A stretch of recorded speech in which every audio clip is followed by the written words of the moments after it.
ሰላም ጤና ይስጥልን ክቡራትና ክቡራን ዩቲዩብ ቻናል ቤተሰቦች ሰዓቱን አጫጭር ሰበር መረጃዎች ይቀርብ ያለው በርከት ያሉ ሀገርኛና ዓለም አቀፍ ሰበር መረጃዎች በየሰዓታቱ ልዩነት ዩቲዩብ ላይ እየተጫኑ ነው።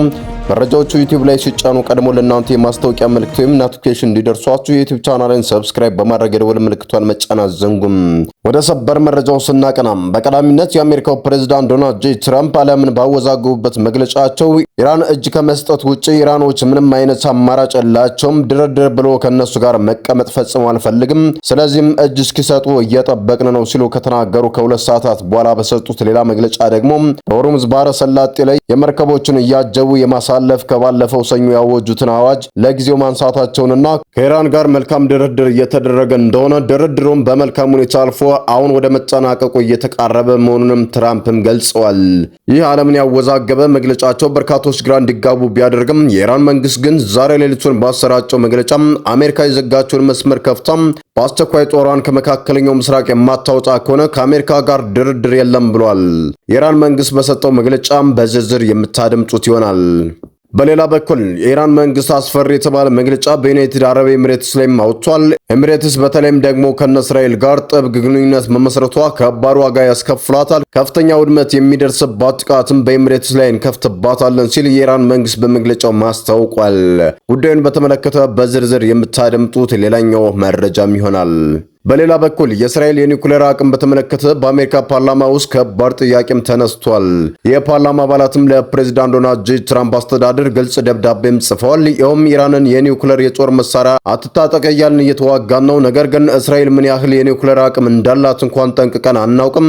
ስለዚህም የአሜሪካ የስለላ ድርጅቶች ያላቸውን ስለ እስራኤል ኒውክሌር የጦር መሳሪያ የሚያውቁትን ነገር በሙሉ ለሕዝብ ይፋ እንዲያደርጉ ሲሉም ጠይቀዋል። ጉዳዩን በተመለከተ በስፋት የምታደምጡት መረጃም አለም።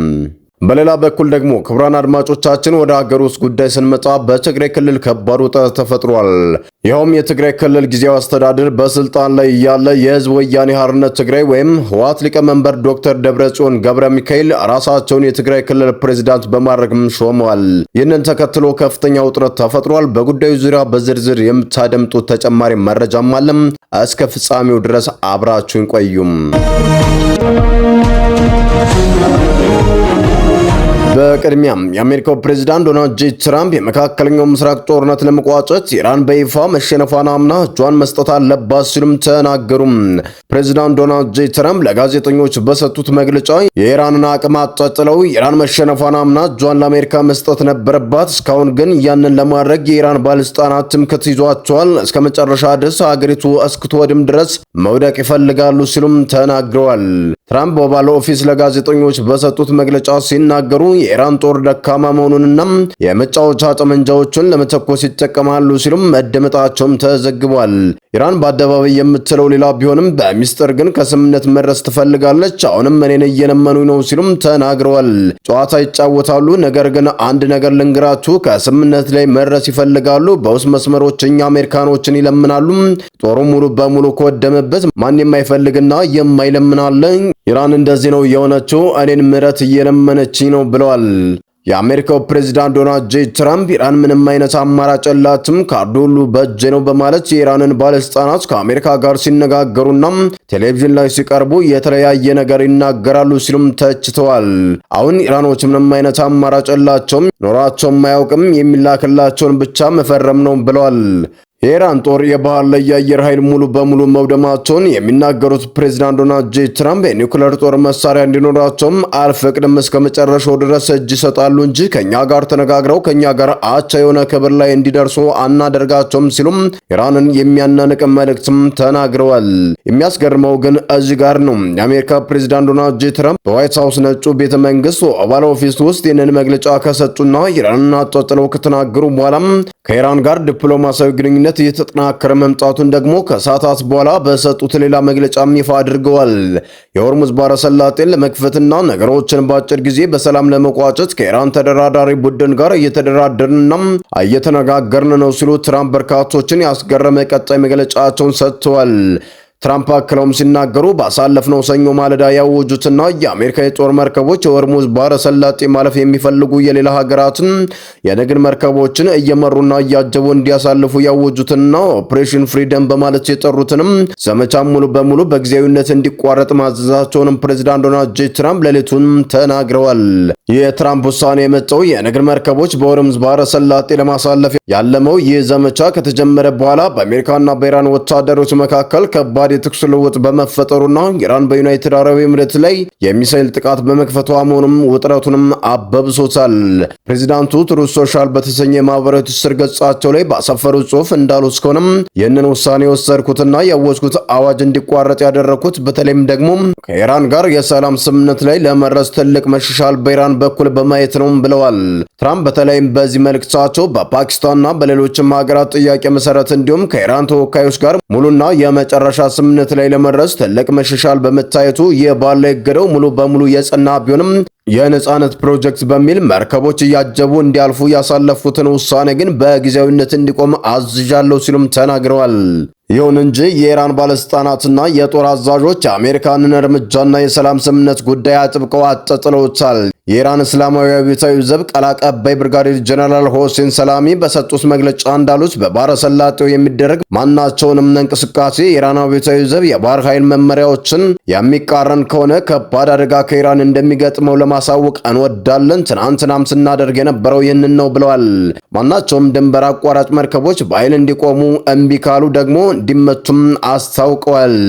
የኢራን መንግስት አሜሪካ የጣለችውን ህገወጥ የባህር ላይ እገዳ እስካላነሳች ድረስ ወደ ድርድር ፈጽሞ እንደማይመለሱ በጽኑም ለመግለጽም ይወዳሉ። ትራምፕ በድርድሩ ጥሩ መሻሻል አሳይቻለሁ፣ እየተነጋገሩ ነው፣ ኢራኖች አሁን ከኔ ጋር እያወሩ ነው የሚል ተከታታይ መግለጫ ቢሰጡም ይህ የፕሬዝዳንቱ የተለመደ ቅጥፈት ነው ብለውታል። ባለስልጣናቱም ምንም አይነት ድርድር የሚባል ነገር የለም፣ የዘጋችውን የሆርሙዝ ወሽመጥ አሜሪካ የማትከፍት ከሆነና ጦሯን ከዚሁ ከሆርሙዝ ባህረ ሰላጤ ነቅላ ወደ ኋላ የማታፈገፍግ ከሆነም ከአሜሪካ ጋር ንግግር ፈጽሞ አይታሰብም ብለዋል። የአሜሪካ ውጭ ጉዳይ ሚኒስትር ማርኮ ሩቢዮና የመከላከያ ሚኒስትሩ ፒት ሄግሴት ኢራንን የሆርሙዝ ወሽመጧን ጥርቅም አድርጋ በመዝጋትም ከሰዋታል። የሆርሙዝ ወሽመጥ በሁለት በኩል የተዘጋ ሲሆን በላይ በኢራን እንደተዘጋ ሲዘገብ፣ በታች ደግሞ አሜሪካኖችም ዘግተውታል። ሁለቱም ሀገራት ሆርሙዝ መዝጋቱን አንዳቸውን እየወነጀሉ ይገኛሉ። ይህ የአሜሪካና የባህረ ሰላጤው ሀገራት ኢራንን በሆርሙዝ ባህረ ሰላጤ ያላትን ቁጥጥር ለመስበር የሚደረገው የአሜሪካ የዲፕሎማሲያዊ ጥረትና ወታደራዊ ጥረት እስካሁን ድረስ ከጦርነቱ ጅማሬ ጀምሮ ምንም አይነት ለውጥም ፋይዳም አላመጣም። የተባበሩት አረብ ኤሚሬትስ ለሁለተኛ ተከታታይ ቀን የኢራን የሚሳይልና የድሮን ጥቃት ሰለባ ሆናለች። የሀገሪቱ አየር መከላከያ ጥቃቶችን ለማክሸፍ እየሞከረ ቢሆንም የነዳጅ ማስተላለፊያ መስመሮች ላይ ከፍተኛ ውድመትም ደርሷል። የኢራን ውጭ ጉዳይ ሚኒስቴር ዩኤኢ ግዛቷን ለአሜሪካና ለእስራኤል ጥቃት መነሻ ናት ማዋሏን እንድታቆም አጥብቆም አሳስቧል። ይህ ካልሆነ ግን ከደረሰባት በላይ የከፋ ውድመት ሊያጋጥማት እንደሚችልም አስጠንቅቋል። ይህ በእንዲህ እንዳለ 30 የሚሆኑ የዲሞክራቲክ ፓርቲ አባላት ለትራምፕ አስተዳደር ደብዳቤም ጽፈዋል። ኢራን የኒኩለር ባለቤት እንዳትሆን እየታገልን እስራኤል ያላትን የኒኩለር አቅም ግን አሜሪካ ለምን ደብቃት ይዘዋለች የሚል ጥያቄም አንስተዋል። እስራኤል ከ80 እስከ 90 የሚደርሱ የኒኩለር ጦር መሳሪያ ባለቤት እንደሆነችና 30ዎቹ ዝግጁ የሆኑ የኒኩለር ፈንጆች እንደሆነም ተገልጿል። በተያያዘ መረጃም ወደ ሀገር ውስጥ መረጃዎች ስናልፍ በትግራይ ክልል ተካሂዶ በነበረው ጦርነት ምክንያት ፈርሶ የነበረው ምክር ቤት ዳግም በመሰብሰብ የህወሓት ሊቀመንበር የሆኑት ዶክተር ደብረጽዮን ገብረ ሚካኤልን የክልሉ ፕሬዝዳንት አድርጎ መምረጡን ይፋ አድርጓል። ይህ ሹመት የተሰጠው የፌዴራል መንግስቱ የሌተናል ጀነራል ታደሰ ወረደን የስልጣን ቆይታ በአንድ ዓመት ባራዘመ ማግስት ነው። ጀነራል ታደሰ ወረደ ስልጣን ላይ ያለው ሌላ ፕሬዝዳንት መሾም አይቻልም በማለት ከፍተኛ ማስጠንቀቂያም ሰጥቷል። ጀነራል ታደሰ ወረደ አሁን ያለው ሁኔታ በሰላምና በጦርነት መካከል ባለች ቀጭን መንገድ ላይ ነው ብለዋል። የህወሓት መሪዎች እየወሰዱት ያለው እርምጃ ክልሉን ዳግም ወደ ደም አፋሳሽ ግጭት ሊመልሰው እንደሚችልም ስጋታቸውንም ገልጸዋል።